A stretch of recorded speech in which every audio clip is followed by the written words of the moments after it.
दोस्तों, जैसे जैसे दिन चढ़ता जा रहा है, शाम की तरफ हम लोग पहुंच चुके हैं। और जब प्राइम टाइम का वक्त आता है तो प्राइम टाइम के चेहरे दिखने चाहिए। तो एक प्राइम टाइम का चेहरा भारतीय जनता पार्टी का युवा चेहरा, उनको मैं मंच पर आमंत्रित करना चाहूंगा। हम सबके बीच मौजूद हैं। मैं चाहूंगा कि आप सब जोरदार तालियां बजाएं। भारतीय जनता पार्टी के महामंत्री, हम सबकी भाषा में महासचिव राम माधव जी, आपका बहुत बहुत स्वागत है। Please come.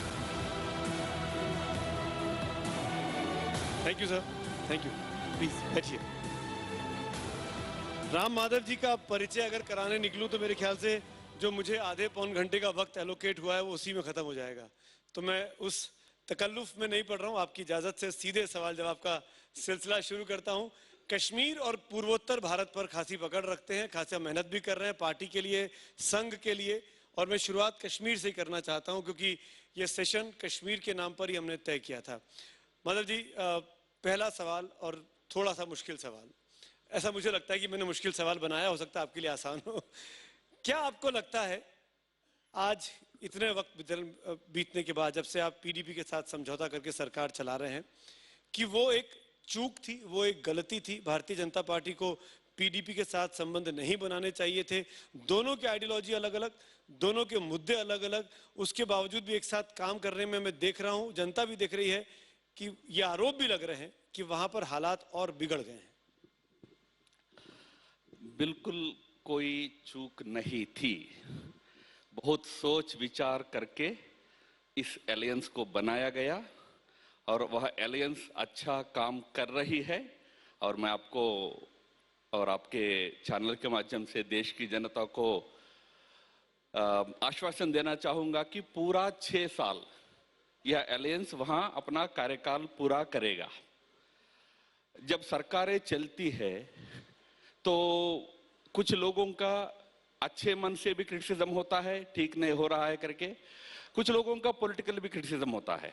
सरकार चलाने वालों को क्रिटिसिज्म को झेलने की तैयारी रखनी पड़ती है, इसलिए क्रिटिसिज्म से मुझे कोई आपत्ति नहीं है। पर जहां तक सच्चाई का बात है, अच्छा सरकार देने का प्रयास हम दोनों मिलकर कर रहे हैं। ये बात तो डे वन से विदित था। अगर आप हमारा कॉमन मिनिमम प्रोग्राम देखेंगे, उसमें हमने ऑनेस्टली ये इसका उजागर भी किया था कि कुछ मुद्दों पर हमारा भिन्न मत रहा है। उन मुद्दों को अलग रखकर, हमारा अपना अपना मत रखकर एक अच्छा सरकार देने के लिए हम साथ आकर काम कर रहे हैं, इस प्रकार का था। Before you go to the other question, एक मुझे आपका परिचय में एक बात बोलना है। मेरा रिक्वेस्ट है, मुझे कम से कम ये युवा नेता के परिचय से छोड़ दीजिए। जिनको 20 साल से बुला रहे हैं उनको बुलाते रहिए युवा नेता। मैं तो 50 क्रॉस कर चुका हूं। थोड़ा युवाओं को प्रोत्साहन देना है तो हम जैसे लोगों को युवा नेता नहीं कहना चाहिए। लेकिन जिस मैनिफेस्टो की आपने बात की राम माधव जी, यही तो इल्जाम आप पर है कि आपने उस मैनिफेस्टो में जो बातें लिखी उन बातों को आपने माना ही नहीं।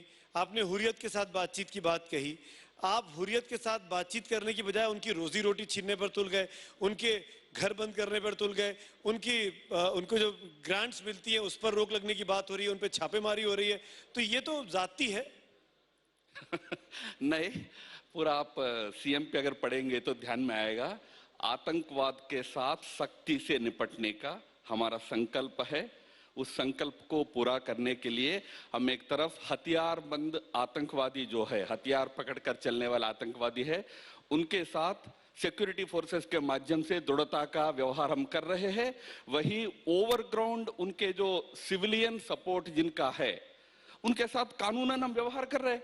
ये तो बिल्कुल चलेगा। जहां तक बातचीत करने का प्रश्न है, हमने कॉमन मिनिमम प्रोग्राम में ये कहा कि जिस किसी को भी बात करने की इच्छा है तो राज्य सरकार तैयार है, राज्य सरकार से बात कर सकते हैं।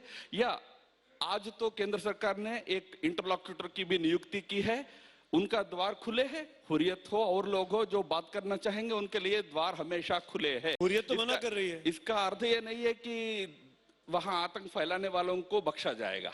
मतलब अगर हुर्रियत के लोग आतंकवादी गतिविधियों में लिप्त पाए जाएंगे तो उन पर कार्रवाई होगी। कोई भी आतंकवाद का प्रत्यक्ष या अप्रत्यक्ष समर्थन करेंगे तो कार्रवाई होगी, यह तो स्पष्ट है। ऐसे में मेरा अगला सवाल यह है, आप जो मैंने कहा कि मेरा कठिन सवाल है वो इसलिए था, आप लोगों ने शुरू से कहा आर्टिकल 370 की बात, आपने, संघ ने, जब आप सरकार बनाते हैं तो उसी सरकार, उसी पार्टी के साथ जो दो विधान दो संविधान की बातें करती है। आप अपनी आइडियोलॉजी से सेक्रीफाइस कर लेते हैं क्योंकि आपको वहां पे सरकार चलानी है, क्योंकि आपको गिनाना है कि बीजेपी देश के 18 राज्यों में से एक है, उसमें एक जम्मू कश्मीर भी है। देखो भाई, 18 राज्यों में से एक है, 18 दिसंबर के बाद 20 राज्यों में बीजेपी की सरकार होने वाली है, 19 राज्यों में होने वाली है, और आने वाले दिनों में और अन्य राज्यों में भी सरकार बनाने का प्रयास बीजेपी करेगी। हम एक राजनीतिक दल है, चैरिटी ऑर्गेनाइजेशन है क्या? राजनीतिक दल का काम होता है सरकार बनाना। हम सरकार बनाने के लिए आवश्यक प्रयास करेंगे।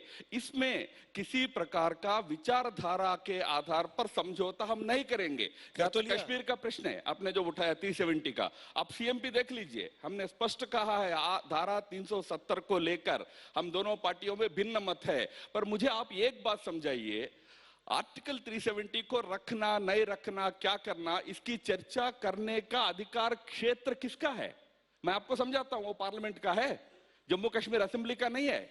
जब कभी भारत के सांसद में, भारत के पार्लियामेंट के सामने वह मुद्दा उठेगा, तब हमारा स्टैंड क्या है देश और दुनिया जानता है। जहां तक राज्य सरकार को चलाने का प्रश्न है, ठीक है ना, हम उस मुद्दे को, हमारा अपना अपना स्टैंड जानते हुए भी सरकार चलाने की एक परिस्थिति आई थी, उसमें हम साथ चल रहे हैं, पर कोई अवसरवादिता नहीं है। पर राम माधव जी, इसका मतलब तो ये हुआ कि विचारधारा से बड़ी सरकार है, विचारधारा को हमने पीछे छोड़ दिया सरकार बनाने के लिए। मैं तो वही समझा रहा हूं, कोई पीछे नहीं छोड़ा गया है। विचारधारा के प्रति हमारी प्रतिबद्धता निरंतर रही है, पर सरकार चलाने के लिए 1967 में संयुक्त विधायक दल की सरकारें बनी थी। एक लक्ष्य था, कांग्रेस को लोगों ने रिजेक्ट किया, वहां दूसरी सरकार बनानी थी, तो साम्यवादी, सोशलिस्ट और जनसंघ दिनों का साथ आए। 77 में जनता पार्टी बनी, सीपीएम उसके साथ जुड़ी थी। 89 में वीपी सिंह की सरकार बनी, एक तरफ बीजेपी की सपोर्ट थी, दूसरी तरफ सीपीएम की सपोर्ट थी।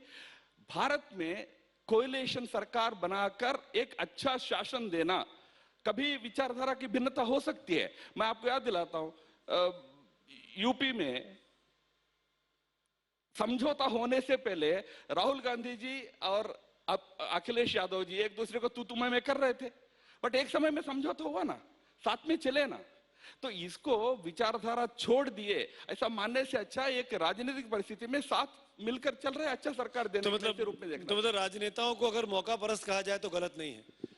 मौका परस्त कोई है तो मौका परस्त करना चाहिए, कहना चाहिए, पर हर समझौते को आप मौका परस्त कर दोगे। जहां मैंने वही कहा ना, ईमानदारी से हमने उस डॉक्यूमेंट में कहा कि हमारा भिन्न मत है, 370 पर भिन्न मत है, पर 370 कोई जम्मू कश्मीर असेंबली में या जम्मू कश्मीर सरकार का तय करने वाला विषय नहीं है। अब इसका असर ये हो रहा है राम माधव जी कि आपके जो विरोधी हैं कश्मीर में, फारूक अब्दुल्ला, वो अपनी कॉन्स्टिट्यूंसी को मजबूत करने के लिए चीख चीख कर कह रहे हैं कि वो वाला पाकिस्तान वाला कश्मीर जो है वो पाकिस्तान को दे दो। ऐसे में आपकी जो सहयोगी है महबूबा मुफ्ती, उन पर क्या बीत रही होगी? उनकी तो नीचे की जमीन खिसक रही होगी। देखिए, फारूक अब्दुल्ला साहब एक समय हमारे सरकार में थे, अटल जी के सरकार में थे, मंत्री थे, तो उस समय ये सारी चीजें उनको याद नहीं थी।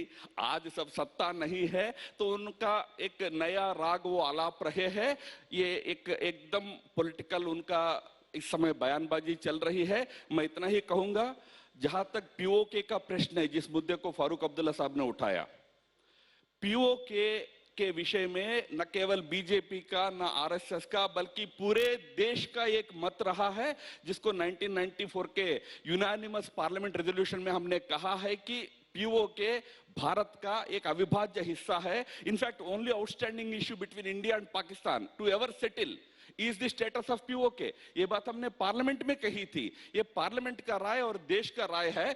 आज फारूक अब्दुल्ला साहब कुछ भी बोले, देश का राय जो है वही राय भारत का हो। पीडीपी की राय भी है क्या? पीडीपी भी ये चाहती है कि वो हिस्सा हिंदुस्तान का है? नहीं, मैं तो आपके सहयोगी इसलिए मैं कोई पीडीपी का प्रवक्ता नहीं हूं। आपके सहयोगी तो आपको जरूर पीडीपी से पूछना चाहिए।